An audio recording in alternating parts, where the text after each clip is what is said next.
There are just 16 teams left in the NCAA baseball postseason, with the Super Regionals just ahead of us. We'll be previewing them as well as giving our predictions for what might happen. Starting with the Winston-Salem Super Regional with number 1 overall seed Wake Forest hosting 16 overall seed Alabama. Both those teams did very well in their respective regionals, hosting for each one of them.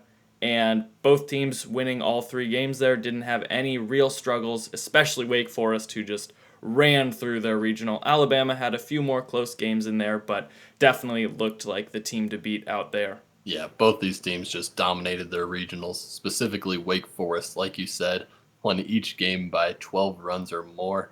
And yeah, just looked like the class of college baseball at this point. But Alabama's been one of the hottest teams in the country since having to fire their coach, and they're just playing off that momentum piece right now, heading into the Super Regional. I think Wake probably takes this easily in 2 games, but there is the 1 seed curse. They just can't seem to win it all, so we'll see what happens. Yeah, definitely have to agree with you. It seems like Wake should definitely have Alabama's number here, but those 1 seeds always seem to struggle. So you never know what's going to happen there with every single year. It seems like the team that just should easily roll through the competition struggles at one point or another. And Wake Forest hasn't done that yet, but who knows? Alabama could be that team. Next is the Stanford Super Regional with number 8 overall seed Stanford hosting Texas. Looked like for a minute there we might be getting that Texas A&M game with Stanford having to make a huge comeback after losing their first game to Texas A&M there, but they were able to do very well the next few games and come back through the losers bracket and be able to take it away from Texas A&M there. So now they host a Texas team that looks very hot. They were able to just go 3-and-out, win all 3 games in the Coral Gables regional, beating Miami a few times there, 2 times, and then just really looked very, very good, and their pitching was definitely what impressed me. Yeah, didn't really expect Texas to make it out of that regional heading into it. They played well down the stretch to end the season, but then they went 0-2 in the Big 12 tourney. Wasn't really sure how that team was feeling, but to go 3-0 in that regional as a 2 seed is very impressive. And like you said, on the other side of things, Stanford struggled a bit, dropped that winners bracket game to A&M, and barely hung on to beat Fullerton after that. But their position player came through in that regional final. It's one of the best groups in the country, and I think this is going to be a super exciting super regional. I think I'm going to have to go with Stanford here. I think they're 10-0 all time in supers at home, so that's just very impressive. And this Texas team, I don't know if they're hot or if they're just inconsistent here at the end, but both very talented teams, but I'll take the home team in Stanford.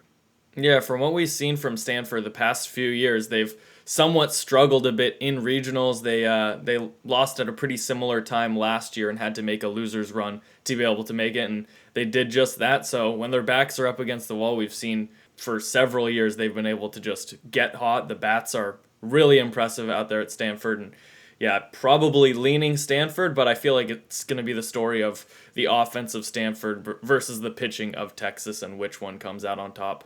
Next up is the Baton Rouge Super Regional, where number 5 overall seed LSU faces SEC foes 12 overall seed Kentucky, where they faced each other during the regular season, and LSU came out on top there, and LSU looked very good in their own regional there, only needing 3 games to get through it, and their offense really carried there.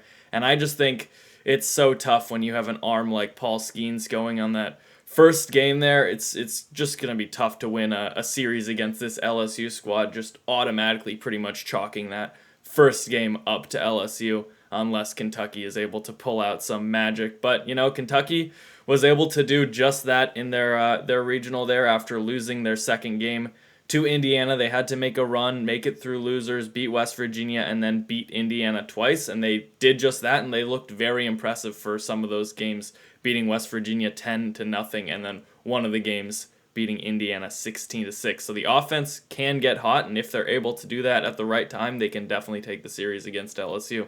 Yeah, I was very impressed with Kentucky to make it out of their own regional there. I think that was one of the toughest regionals there was, with both West Virginia and Indiana in there, and to make it coming out of the losers bracket too.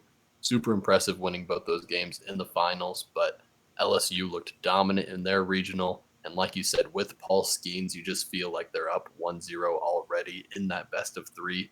And I think I'm just going to have to take LSU to win this one. Wasn't a huge believer in Kentucky heading into the regional, and once again, going to not be a believer heading into this super. I think LSU just has too big of an advantage with Paul Skeens and then that entire offense as well.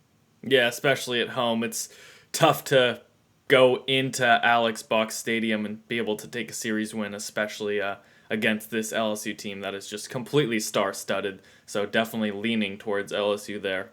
Next is the Hattiesburg Super Regional, where unseeded Southern Miss, hosts unseeded Tennessee, both 2 seeds in their respective regionals, and they both had very impressive outings, but completely different ways.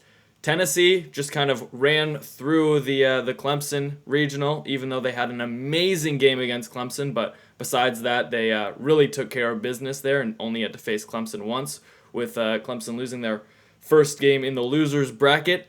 But then on the other side of things, Southern Miss had to do things the extremely hard way after losing their first game, and Auburn also losing their first game. So they got like the hardest matchup, what you would expect to be the winners matchup for the next round, but it happened in the losers, and Southern Miss had to make an amazing run and really have to come back against Penn there in the final 2 games, and did a very good job. Their offense really started clicking after game 1 there, after losing to Stanford. But yeah, this one's really up in the air. There was controversy about where the host site would be. A lot of people thinking Tennessee should be that spot, but Southern Miss gets that nod there. I think this is going to be one of the more exciting regionals.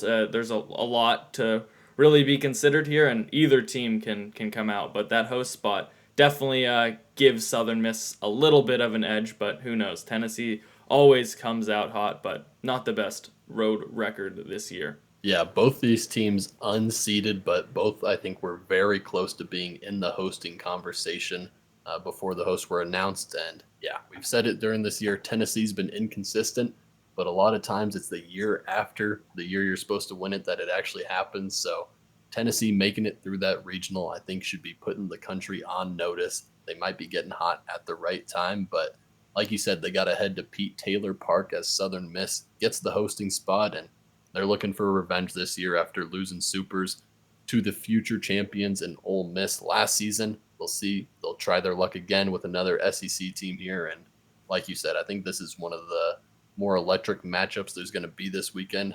Should be absolutely packed there. And I think I'm going to have to take Tennessee here just for the revenge tour following up the year they should have won it. I want to go for Southern Miss, give the mid-major some love, but the gut tells me Tennessee. Yeah, for me, this is a complete coin flip, I feel. Might lean a bit towards Tennessee just because of that overall talent level, but their road record has just been pretty abysmal this past year. But I think there will be a decent amount of Tennessee fans showing up to Southern Miss this week, so I think that might help out a little bit. So probably leaning a teeny bit towards Tennessee, like you said. Next is the Fort Worth Super Regional, where unseeded TCU hosts 14 overall seed Indiana State. This was a bit of a surprise with TCU hosting here, but as we saw, Indiana State could not host the Super Regionals this week as they are having the Special Olympics in Indiana State's vicinity, so had to go to Fort Worth here to be able to make this one happen. TCU, probably maybe the most impressive, at least most surprising team coming out. Just the way that their offense got going this regionals was so impressive. Pretty much matched what we saw with Wake Forest there. And they were a team that many people did not making it out of Arkansas's regional. It was probably one of the tougher ones, with Arizona as well facing TCU in that first round. But TCU did not have a problem with any of the teams, just crushing everybody in their way, and just, yeah, absolutely demolished both games against Arkansas, and really looked like a team to beat here, and could potentially have that Oklahoma specialty that we saw last year. But Indiana State is definitely not a team to relax on here. They got out of their regional very well. Only 3 games needed as well for them. A little bit closer, but a lot of people did not have them getting out of their regional with North Carolina and Iowa, two very competent teams. Was another stacked regional, I'd say, but yeah, Indiana State just got the job done. Were able to eke out some really close wins there. Yeah, impressive for Indiana State to be able to make it out of that regional. Another one that was pretty tough, and I think I would have liked them in this super if they were at home. But TCU, like you mentioned, just scorching hot, absolutely dominated that regional at Arkansas, which is just very impressive because that Arkansas team did not really have many slip ups on the season. They were just super consistent, kept winning series, but TCU demolished them, and now they get the home field advantage in Fort Worth. I feel like I just got to go with TCU. I feel like they're going to be feeding off the momentum and the home crowd and the energy there. I think TCU takes this in 2. Yeah, I think TCU definitely has the edge here. But as we speak about it, all these teams are hot now, right? You have to be hot to make a run like this, to make it out of regionals, which is probably like one of the tougher rounds to get out of. There's just so many games you have to play and so many different oppositions, so many different looks you have to get through. And yeah, I mean, Indiana State, obviously not as hot. Their games were closer, but you still have to put together a hell of a run to get this far, and they'll definitely give them a show. And I wouldn't be surprised if Indiana State takes the series here, but, you got to go with TCU at the moment with just how good the team is playing overall. Next up is the Eugene Super Regional, where unseeded Oregon hosts unseeded Oral Roberts. This is one of the 2 super regionals where both teams are unseeded, with Oregon being the 2 in the Vanderbilt regional and Oral Roberts being the 4 seed, kind of a fake 4, faux 4 people have been saying, in the Oklahoma State regional. Both teams looked very impressive, had a lot of close games between the 2 of them. Oregon had 1 fewer, but both teams only played 3. Oregon had 1 game that they were able to get out in front of. But yeah, both teams super impressive. Probably the most surprising super regional we have here, with the other ones kind of being a little bit more chalk. More teams that you would expect. But Oral Roberts got the job done, and probably one of the most balanced regionals there, with Oklahoma State, Washington, and Dallas Baptist, all very competent teams. You could have picked any of those teams making it out, and I wouldn't have been surprised. It was a really tough decision for all those. But yeah, and then Oregon coming out of Vanderbilt regional, really tough, but did a really good job. Only had to face Vanderbilt once, which is nice there, with Xavier getting the job done in the losers bracket. So yeah, Oregon now 6-0 against Xavier. Showed it to them a little bit, but a lot of close games, and both these teams very competent and could go either way here. Yeah, impressive from both these teams to make it out of regionals on the road. And like you said, Oregon only had to play Vanderbilt once, but going 6-0 against a team on the season is very impressive. It's hard to beat a quality team that many times in a row. And then on the other side, Oral Roberts showed a lot of resilience in that regional. Went down 0-8 against Washington in that winners bracket game, but came back and won 15-12. Just super impressive. Only the 8th 4 seed ever to make it out of a regional. And yeah, we get an unseeded super regional here. I think I'm probably going to go with Oregon just because they're hosting at PK Park in Eugene. I think that gives them the slight edge, and Oral Roberts is the only 4 seed to make it through. Definitely a very talented team, won a ton of games this season. Even if it was against lesser competition, it's hard to win that many games, but I think Oregon is probably the all-around better club at this point. Yeah, both these teams are on pretty big win streak, with Oregon, I believe, at 9 and Oral Roberts at something like 21.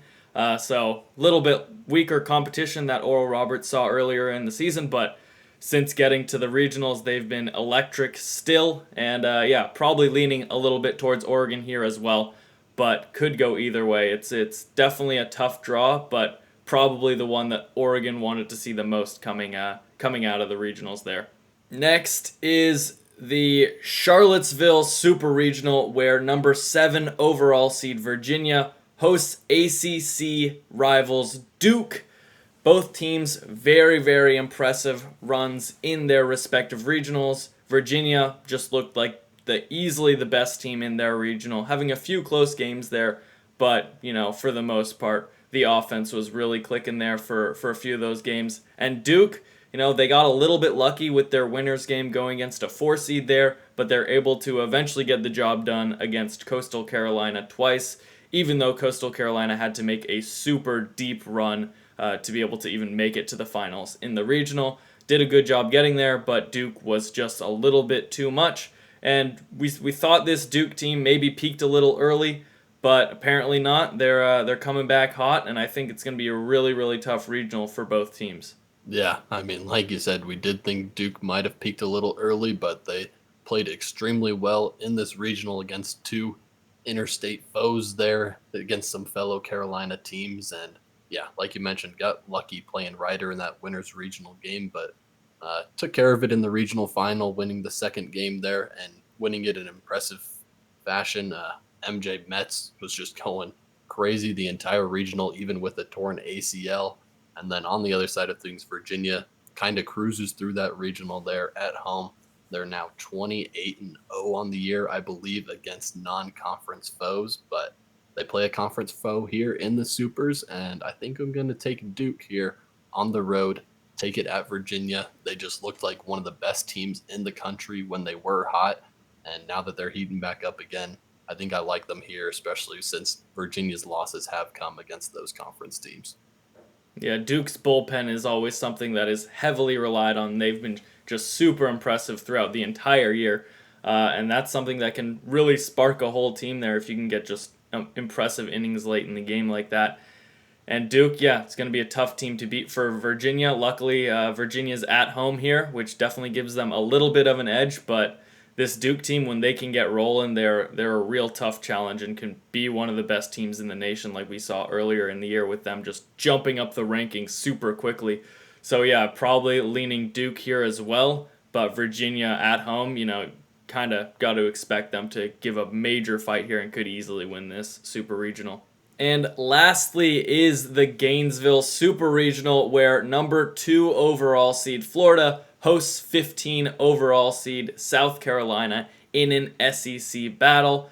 Florida had a bit of a struggle there in their own regional, going against Texas Tech in the second game and losing, but were able to make a bit of a run. And once they lost that game, there was no stopping them. They just completely dominated the next 3 and were able to make it to the Supers. South Carolina, completely different story. They were a team that has been struggling a lot down the stretch there at the end of the regular season, but turned it on completely in their own regional, dominating pretty much every team they faced, going 3-0, and looking like just completely better team than any other teams in their regional, even though they faced NC State and Campbell, very competent teams, especially that Campbell team was one that was just on the outside of hosting there. Probably some say that they probably should have been a host, but they didn't get that opportunity and weren't able to show up super well in South Carolina because South Carolina just completely dominated the entire thing. So definitely a very interesting matchup in this super regional.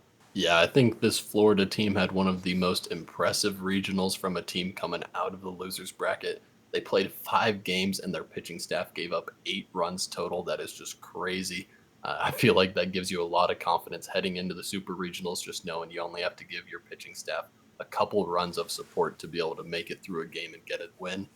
And then on the other hand, South Carolina looks like they're back to the team that was potentially the number 1 team in the country for a bit.